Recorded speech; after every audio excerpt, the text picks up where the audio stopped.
A paz do Senhor, sejam bem-vindos a mais um vídeo. E hoje é dia 7. E nós vamos ler os capítulos 18 e 19 do segundo livro de Samuel. 2 capítulos hoje, 18 e 19. Vamos lá então? A morte de Absalão. O rei Davi juntou todos os seus soldados, dividiu-os em grupo de 1000 e em grupo de 100. E colocou oficiais para comandá-los. Então mandou que saíssem 3 grupos, um comandante por Joabe, outro por Abissai, irmão de Joabe, a mãe deles era Zeruia, e outro por Itai, da cidade de Gate. E o rei disse aos seus homens: Eu também irei com vocês. Eles responderam: O Senhor não deve ir. Se formos obrigados a fugir ou se os inimigos matarem a metade do nosso exército, isso não fará diferença para eles. Mas o Senhor vale por 10.000 de nós. Será melhor que o Senhor fique aqui na cidade e nos mande socorro. Eu farei o que vocês acharem melhor, respondeu o rei. Então ficou ao lado do portão, enquanto seus soldados saíam marchando em grupos de 1000 e de 100. Ele deu a seguinte ordem a Joabe, Abissai e Itai: Se vocês gostam de mim, tratem o jovem Absalão com delicadeza. E toda a tropa ouviu Davi dar essa ordem a todos os oficiais. O exército de Davi avançou contra os israelitas no campo e lutou contra eles na floresta de Efraim. E os soldados de Davi derrotaram os israelitas. Foi uma derrota terrível. 20.000 homens foram mortos naquele dia. A luta se espalhou por toda aquela região e morreram mais homens na floresta do que no campo de batalha. De repente, Absalão se encontrou com alguns dos soldados de Davi. Absalão ia montando numa mula e, ao passar por baixo de um grande carvalho, sua cabeça ficou presa nos galhos. A mula continuou a correr e Absalão ficou pendurado. Um dos homens de Davi viu Absalão e disse a Joabe: Eu vi Absalão pendurado num carvalho. Joabe disse: Você viu? Então por que não o matou ali mesmo? Eu teria dado a você 10 barras de prata e um cinto. Mas o homem respondeu: Mesmo que o Senhor me desse 1000 barras de prata, eu não levantaria um dedo contra o filho do rei. Nós todos ouvimos o rei ordenar ao Senhor Abissai e a Itai: Se vocês gostam de mim, tratem o jovem Absalão com delicadeza. Se eu tivesse desobedecido e matado Absalão, o rei saberia disso. Ele sabe de tudo, e o Senhor não me defenderia. Não vou perder mais tempo com você, disse Joabe. Então Joabe pegou 3 lanças e as enterrou no peito de Absalão, enquanto ele ainda estava vivo, pendurado no carvalho. E 10 soldados de Joabe cercaram Absalão e acabaram de matá-lo. Aí Joabe tocou a corneta a fim de parar a luta. As suas tropas pararam de perseguir os israelitas e voltaram. Eles pegaram o corpo de Absalão e o jogaram numa cova funda na floresta e o cobriram com uma enorme pilha de pedras. Então todos os israelitas fugiram, cada um para sua casa. Quando ainda vivia, Absalão construiu um monumento para si mesmo no Vale dos Reis, porque ele não tinha nenhum filho para manter vivo o seu nome, e deu seu próprio nome ao monumento, que até hoje é conhecido como Monumento de Absalão. Davi chora a morte de Absalão. Então Aimaas, filho de Zadok, disse a Joabe: Deixe que eu vá correndo dar ao rei a notícia de que o Senhor Deus fez justiça, livrando-o dos seus inimigos. Não, respondeu Joabe. Hoje você não vai levar nenhuma boa notícia. Outro dia você poderá fazer isso, mas hoje não, porque o filho do rei morreu. Então disse ao seu escravo etíope: Vá você e diga ao rei o que viu. O escravo curvou-se diante de Joabe e saiu correndo. Aimaas insistiu: Por favor, deixe-me levar as notícias também, não importa o que aconteça. Por que você quer fazer isso, meu filho? Respondeu Joabe.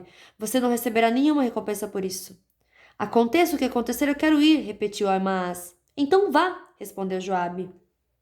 Aí ele saiu correndo pela estrada do vale do rio Jordão e passou na frente do escravo etíope.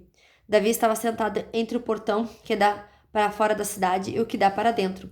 O vigia subiu para o alto da muralha e viu no terraço do portão. Ele olhou para fora e viu um homem correndo sozinho, então avisou o rei, e o rei disse: Se ele está sozinho, vem trazendo boas notícias. E o corredor veio chegando. Então o vigia viu outro homem correndo sozinho e gritou para o guarda do portão: Vejam, vem vindo outro homem correndo. Esse também está trazendo boas notícias, respondeu Davi.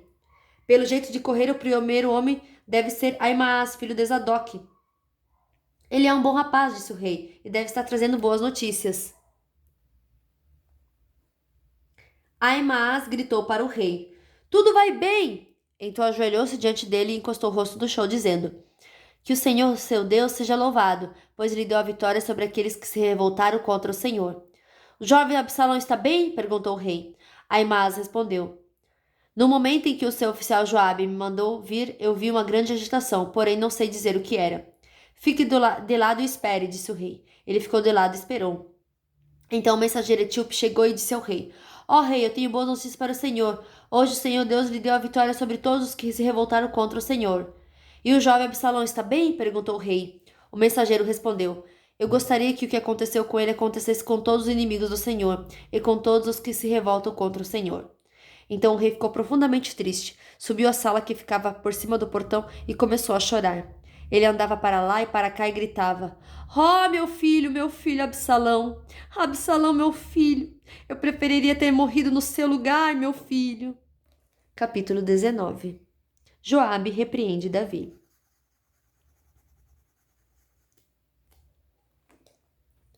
Contaram a Joabe que o rei Davi estava chorando e se lamentando por causa de Absalão. Assim, naquele dia, a alegria da vitória virou tristeza para toda a tropa de Davi, porque eles souberam que o rei estava chorando a morte de seu filho.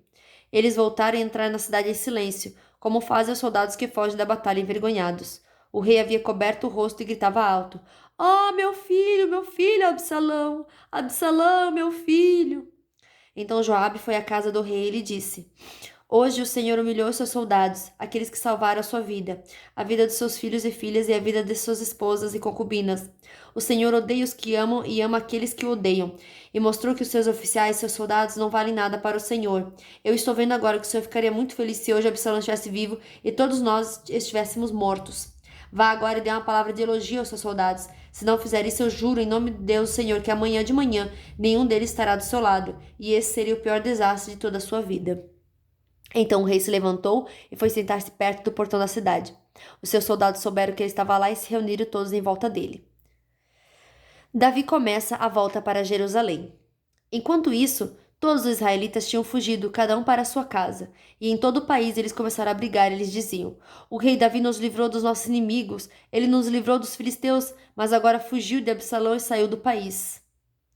Nós escolhemos Absalão para ser nosso rei, mas ele morreu na batalha. Então por que não tentamos trazer o rei Davi de volta? O rei Davi soube que os israelitas estavam dizendo. Então enviou os sacerdotes Zadok e Abiatar aos líderes de Judá para perguntar o seguinte: Por que vocês seriam os últimos a ajudar a trazer o rei de volta ao seu palácio? Vocês são meus parentes da minha própria carne e do meu próprio sangue. Por que vocês seriam os últimos a ajudar a me trazer de volta? Davi também mandou-os dizer a Amasa: Você é meu parente. De agora em diante, você será o comandante do exército em lugar de Joabe. Que Deus me mate se eu não fizer isso. Com essas palavras, o rei ganhou o coração de todos os homens de Judá, e eles mandaram-lhe dizer que voltasse com todos seus oficiais. Davi voltou e chegou até o Rio Jordão. Os homens da tribo de Judá foram encontrá-lo em Gilgal, para acompanhá-lo na travessia do rio. Ao mesmo tempo, Simei, o benjamita, filho de Gera, da cidade de Baurim, foi depressa ao Rio Jordão para se encontrar com o rei Davi. 1000 homens da tribo de Benjamim estavam com Simei. Também Ziba, que trabalhava para a família de Saul, foi ao Jordão com seus 15 filhos e 20 empregados. Eles chegaram lá antes do rei e atravessaram o Jordão para acompanhar a gente do rei na travessia do rio e fazer tudo o que o rei quisesse. Quando o rei estava se aprontando para atravessar o rio, Simei se jogou no chão em frente dele e disse: Ó rei, eu peço que me perdoe o mal que lhe fiz no dia em que o Senhor saiu de Jerusalém. Esqueça o que eu fiz, nunca mais pense nisso. Eu sei que fiz uma coisa errada, e é por isso que eu sou a primeira pessoa das tribos do norte a vir encontrá-lo hoje. Então Abissai, cuja mãe era Zeruia, disse: Simei deveria morrer por ter amaldiçoado aquele que Deus escolheu como rei. Mas Davi disse a Abissai e a seu irmão Joabe: Vocês, filhos de Zeruia, não tem nada a ver com isso. Vocês estão querendo me criar problemas? Agora eu sou o rei de Israel e nenhum israelita será morto hoje. E disse a Simei: Eu juro que você não será morto. Mefibosete, o neto de Saul, também desceu para o encontro do rei. Ele não havia lavado os pés nem aparado a barba, nem lavado as suas roupas, desde o dia em que o rei tinha saído de Jerusalém, até o dia em que voltou vitorioso. Quando Mefibosete chegou de Jerusalém para se encontrar com o rei, este lhe perguntou: Mefibosete, por que você não foi comigo? Ele respondeu: Ó rei, o senhor sabe que sou aleijado. Eu mandei o meu escravo arrear o meu jumento para que eu pudesse montar ele com o senhor, mas o meu escravo me traiu. Ele lhe contou mentiras a meu respeito, mas o senhor é como um anjo de Deus e sabe a verdade. Portanto, faço o que achar melhor. Toda a família do meu pai merecia ser morta pelo senhor, mas o senhor me deu o direito de comer junto com o senhor. Eu não tenho o direito de lhe pedir mais nenhum favor. O rei respondeu: Não diga mais nada. Eu resolvi que a propriedade de Saul será dividida entre você e Ziba. Que Ziba fique com tudo, respondeu Mefibosete. Para mim é suficiente que o Senhor tenha voltado em paz para casa. Barzilai, da cidade de Rogelim, que ficava na região de Gileade, também tinha vindo da sua cidade para acompanhar o rei na travessia do rio Jordão. Barzilai era bem velho, tinha 80 anos de idade, era muito rico e quando o rei esteve em Manaim, ele o havia sustentado. Barzilai disse o rei: Venha para Jerusalém e fique comigo, que eu o sustentarei. Mas ele respondeu: Eu não vou viver muito mais, porque iria para Jerusalém com o Senhor? Já tenho 80 anos e não tenho prazer em mais nada. Não sinto gosto do que como ou bebo e já não posso ouvir a voz dos cantores. Eu seria somente um peso para o Senhor. Não mereço uma recompensa tão grande como essa. Eu irei com o Senhor só até um pouco depois do Rio Jordão. Deixe-me voltar para casa e morrer perto do túmulo dos meus pais, mas aqui está Quimã, o meu escravo. Leve-o com o Senhor e faça por ele o que achar melhor. O rei respondeu: Eu o levarei comigo e farei por ele tudo o que você quiser, e farei por você qualquer coisa que me pedir. Então Davi e toda a sua gente atravessaram o rio Jordão. Ele beijou Barzilai e lhe deu a sua bênção, e Barzilai voltou para casa. Discussão entre Israel e Judá. O rei atravessou o rio acompanhado por todos os homens de Judá e pela metade dos homens de Israel. Dali foi para Gilgal, e Quimã seguiu com ele. Então todos os israelitas foram e disseram a Davi: Ó rei, por que os nossos irmãos, os homens de Judá, se acharam com o direito de trazer o Senhor, a sua família e a sua gente para este lado do Rio Jordão? Os homens de Judá responderam: Nós fizemos isso porque o rei é nosso parente. Será que isso é razão para vocês ficarem zangados? Será que o rei pagou pela nossa comida ou nos deu alguma coisa? Os israelitas disseram: Nós temos 10 vezes mais direito sobre o rei Davi do que vocês. Embora ele seja seu parente, por que vocês fizeram pouco caso de nós? Afinal de contas, nós fomos os primeiros a falar de trazer o rei de volta. Mas a resposta dos homens de Judá foi ainda mais violenta do que as dos homens de Israel. E fim da nossa leitura de hoje. Que Deus abençoe você, a sua vida, a sua família, o seu lar, seu ministério. E até amanhã. Tchau!